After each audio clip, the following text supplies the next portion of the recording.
When it comes to telling a story, it's important to have some sort of plan for you to follow if your initial story becomes sequel worthy, as it helps you to keep your writing consistent and allows you to maintain the world you created without contradictions or inaccuracy. I say this to you now because it's been quite clear that, for the majority of the franchise's history, Five Nights at Freddy's has had absolutely no idea what story it wanted to tell. Now, when it comes to the actual gameplay of the games, my opinion is they're fine, ?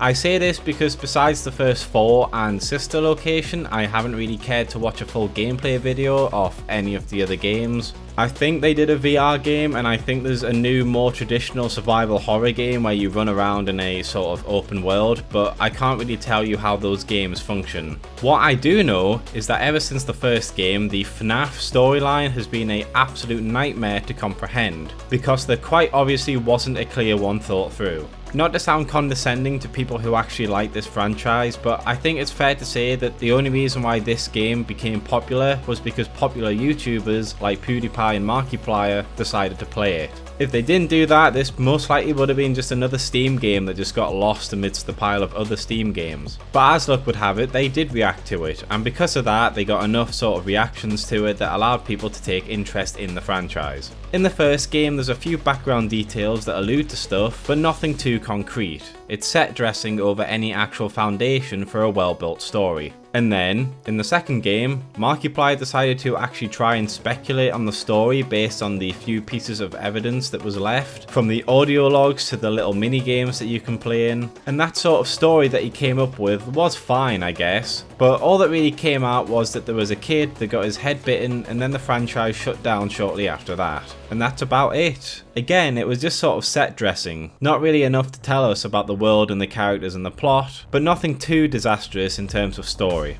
And then we have the third and fourth games, which for me is when the story started to get really pretentious. You see, I don't really have a problem with stories being vague, or ones that have plot lines that aren't fully resolved. That isn't an issue.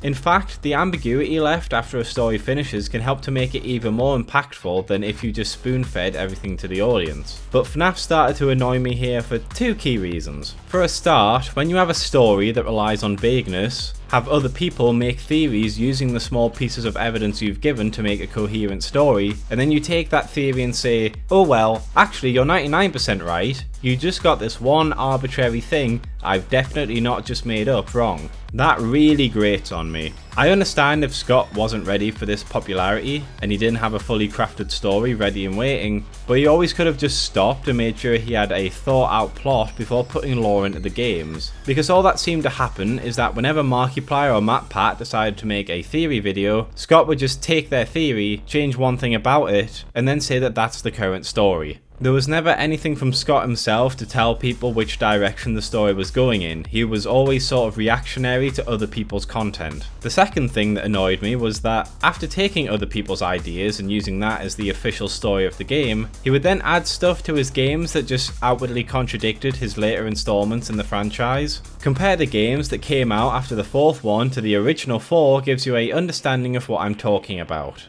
I think the most obvious worst thing that he did was when he was writing the novels.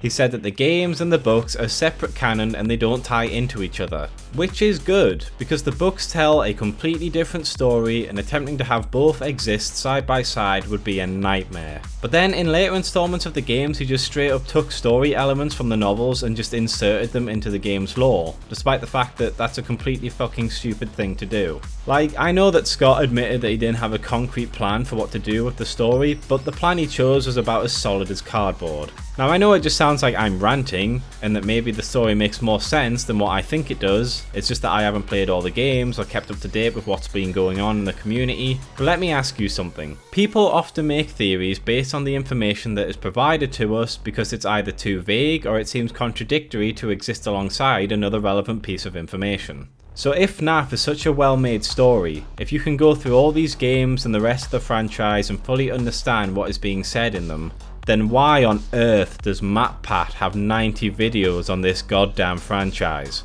Now I know that Mattpat isn't the be-all end-all of all gaming franchise history. Sometimes he makes videos that I don't think are up to bar with some of the other stuff he does. He might make a theory about stuff that isn't even focused on in the games. He might get things wrong and his theory doesn't make sense. He might miss a key piece of information that contradicts his theory. But in general, he doesn't just make a theory video for the sake of making a video. Alongside making fun videos that have a lot of good editing and charm to them, he always tries to show his working and make sure there's at least some sort of connection to the pieces of evidence that he presents in the video, even if the connection isn't the strongest. So if Mattpat has enough material to make 90 videos on this goddamn franchise, imagine how flimsy, contradictory, poorly constructed this game must be for this to happen. Now again, this isn't some hit piece against Scott and everyone else who's worked on the franchise. The older games are very competently made, and the new ones seem to be interesting to play. Maybe in the future I might play them if they end up on Game Pass. But the story in the games just seems like an absolute nightmare to try and follow. For instance, the last time I looked at a Mattpat video, it was a few years ago, and it was the video that talked about when you have to collect animatronics into your pizzeria or something like that.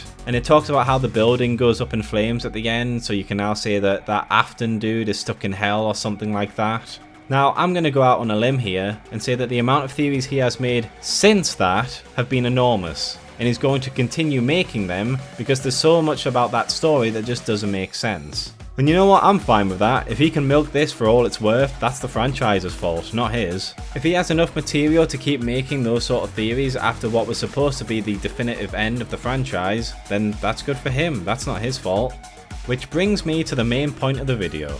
The Five Nights at Freddy's film is going to be coming out soon, I think in about like a month and a half, and from what I can tell it's going to be a slightly tweaked version of what we've seen in the games, but it's still going to hold the same basic plot and mythology from those games. Killer animatronics controlled by dead children, Purple Man, a security guard that has to fight for his life in a pizzeria where people died, etc, etc.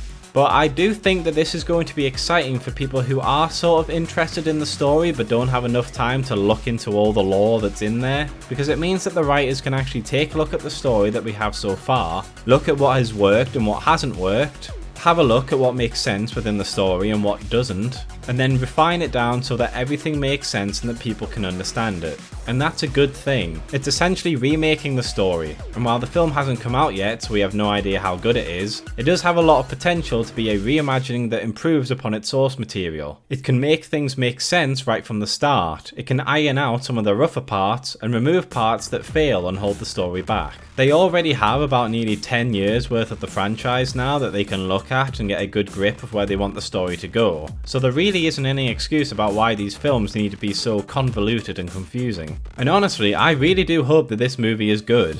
I have no doubt that it is a film that's going to make a lot of profit, and it will be seen in a good light for fans and critics, especially with the absolute saint himself, Matthew Lillard, involved. But I want it to be more than that. I want to see this film and go, you know what?